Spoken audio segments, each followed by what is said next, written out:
नमस्कार, खबरों की खबर में आपका स्वागत है। 2024 के चुनाव से पहले प्रधानमंत्री मोदी ने एक बड़ा एक्शन लिया है।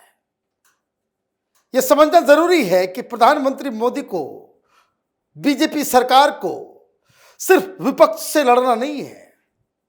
दुनिया भर की एंटी इंडिया ताकतें प्रधानमंत्री मोदी को उखाड़ फेंकना चाहती है।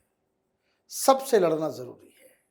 कुछ दिन पहले आपने सुना होगा कि किस तरह से चाइनीज प्रोपेगेंडा आर्म्स वो हिंदुस्तान के प्रोपेगेंडा मास्टर्स को फंड कर रही थी।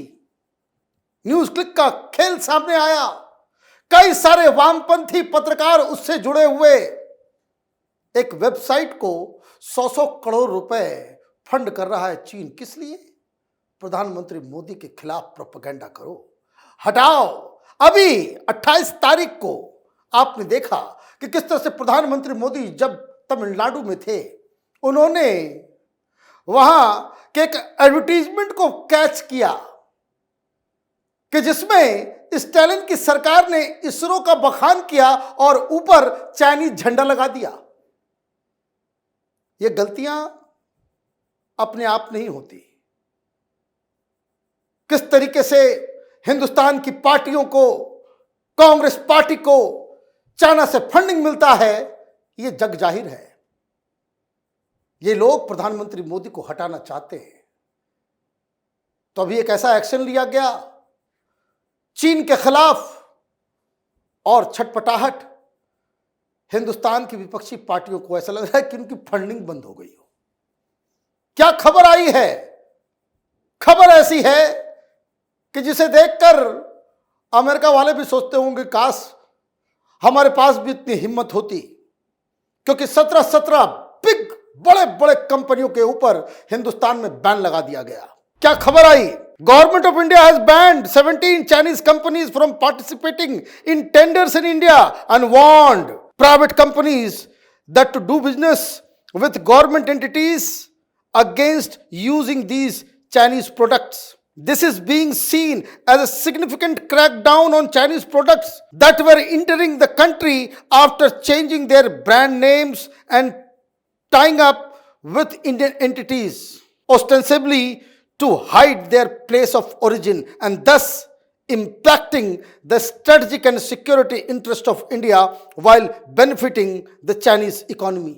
17 कंपनियों को बैन किया गया और साथ में वार्निंग भी दी गई हिंदुस्तान की उन कंपनियों के, चीन की कंपनी के साथ तुम अगर रिश्ता रखोगे तो यहां से तुम्हारा भी बोरिया बिस्तर बंद कर दिया जाएगा। पहले ही बहुत सारी कंपनियों को कह दिया गया कि चाइनीज कंपनी सरकारी टेंडर्स में हिस्सा नहीं लेगी।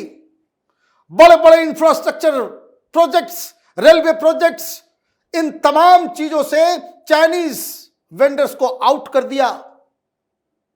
चाइना को बहुत नुकसान हो रहा है, लेकिन चाइनीज तो चाइनीज हैं। ये अपना नाम बदल के, प्लेस ऑफ ओरिजिन उसको बदल के ये माल सप्लाई कर रहे थे। पकड़े गए। 17 कंपनियों को नाप दिया गया। कौन कौन सी कंपनियां हैं? The companies that have been banned include XP Pen, Hi Vision, Hikvision, Lenovo, Dahua, Lava, Automate, Xolo, Air Pro, Grandstream, Vitek, Real Time, MaxHub, Nokia, Domino, Reputer and Tyco.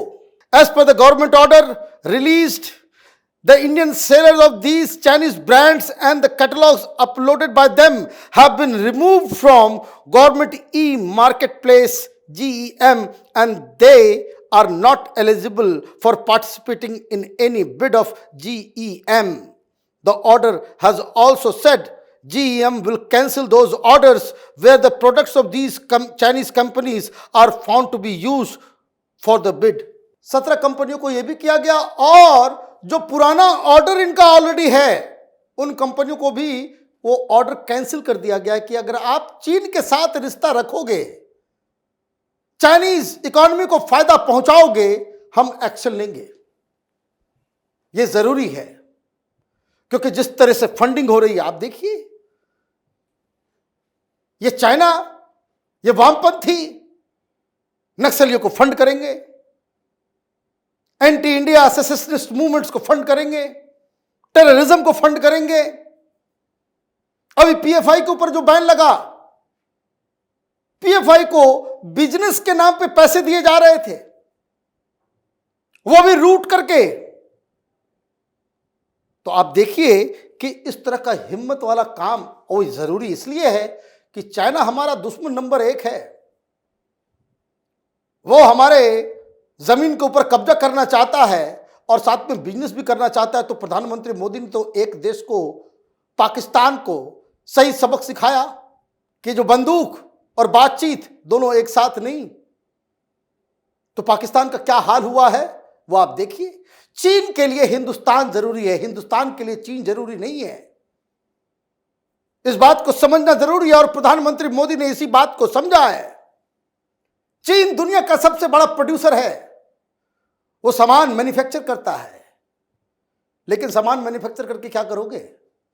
बेचने के लिए तो बाजार चाहिए। और हिंदुस्तान दुनिया का सबसे बड़ा मिडिल क्लास मार्केट है, दुनिया का सबसे बड़ा। अगर आप भारत के मार्केट में से फायदा उठाना चाहते हो तो भारत की नीतियों के साथ आपको कदम ताल करना पड़ेगा। आप बॉर्डर के ऊपर आंख भी दिखाओगे, हिंदुस्तान में सेसेशनिस्ट, विपक्षी दलों, एनजीओज, टेररिस्ट, नक्सलाइट्स, उनको फंड भी करोगे और यहां बिजनेस भी करोगे। यह प्रधानमंत्री मोदी के रहते हुए तो नहीं होगा। यही संदेश दिया गया है। शी जिनपिंग छटपटा रहा होगा कि अब क्या किया जाए। पहले तो कंपनियों को बैन कर दिया, अब हमने नाम बदल लिया, सब कुछ कर लिया, इधर उधर से कर रहे थे वहां भी। और ये क्यों? प्रधानमंत्री मोदी ने पहले से ही, एक गलवान के बाद से जो प्रधानमंत्री मोदी ने जो स्क्रू टाइट किया है, उसका दर्द चीन को अब तक महसूस हो रहा है। बकायदा इंस्टीट्यूशनलाइज कर दिया गया है। क्या किया है प्रधानमंत्री मोदी ने? On 6 August 2020 a registration committee under the Department of Expenditure order was constituted to consider applications received for registration of bidders from the countries that share land borders with India for participation in public procurement.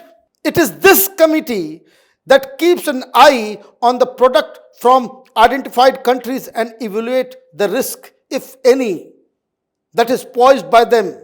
Sources in Government of India said that this is not an exhaustive list and more companies will be added on the list as per inputs that the concerned officials will receive.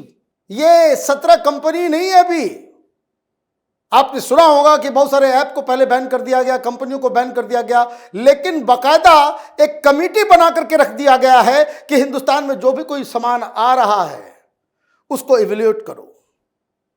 और खास करके उन देशों से जो हिंदुस्तान के साथ border share करते हैं।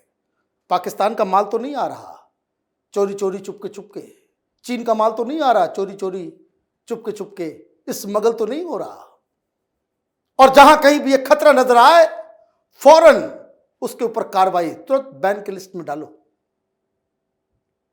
तो उन तमाम लोगों के लिए चाइनीज कंपनी के साथ साथ हिंदुस्तान की कंपनियों को भी साफ साफ संदेशा दिया गया है, हिंदुस्तान में बिजनेस करना है तो देश के दुश्मनों के साथ आपको रिश्ता तोड़ना होगा। किसी और देश से जाकर के आप काम कीजिए, कोई दिक्कत नहीं है। लेकिन चाइना के प्रोडक्ट, चाहे आप सिंगापुर के जरिए लेकर के आओ, चाहे इंडोनेशिया के जरिए लेकर के आओ, चाहे और किसी रास्ते उसे लेकर के आओ, प्लेस ऑफ ओरिजिन अगर चाइना है और आपने उसके साथ बिजनेस किया तो फिर आपकी कंपनी को बैन कर दिया जाएगा। इसके लिए बाकायदा कमेटी बिठा दी गई है। बताया जाता है बड़े ईमानदार लोग हैं यहाँ पे, वो कॉम्प्रोमाइज नहीं करते, घूस नहीं खाते, इसलिए बार बार जो लिस्ट दी जाती है। और सरकार के अधिकारी क्या बता रहे हैं कि अभी एग्जॉस्टिव लिस्ट है, नहीं है ये, मतलब ये पूरा नहीं है, अभी और भी इस तरह के लिस्ट निकलेंगे। और ये जरूरी इसलिए है कि चीन एक ऐसा पड़ोसी है जिसके पास पैसा तो है लेकिन दोस्ती निभाने के लायक उसकी सोच नहीं है, वो हिंदुस्तान के इंटरनल अफेयर्स में यहाँ के मीडिया को मैनिपुलेट करना, पॉलिटिकल पार्टीज को मैनिपुलेट करना, एनजीओ को मैनिपुलेट करना, यहाँ अलग अलग जो झोला छाप किस्म के नक्सलाइट्स और ये लोग हैं उनको फंड करना। नक्सलाइट्स देश भर में जहां जहां वो आतंक मचाते हैं, सारे हथियार चाइना के बने हुए हैं। तो ये कहां से आता है, क्यों आता है? तो तमाम तरह की चीजें, प्रधानमंत्री मोदी का ये फैसला स्वागत योग्य है। दुश्मन से अगर हम सीधे सीधे नहीं लड़ सकते तो फिर बेकार हिंदुस्तान की सॉवरेनिटी है। चीन को सबक सिखाना हर सरकार, हर पॉलिटिकल पार्टी, हर हिंदुस्तानी का कर्तव्य है। आप देखते रहिए कैपिटल टीवी। हमारे वीडियोस को लाइक कीजिए, शेयर कीजिए और हमारे चैनल को सब्सक्राइब कीजिए। धन्यवाद।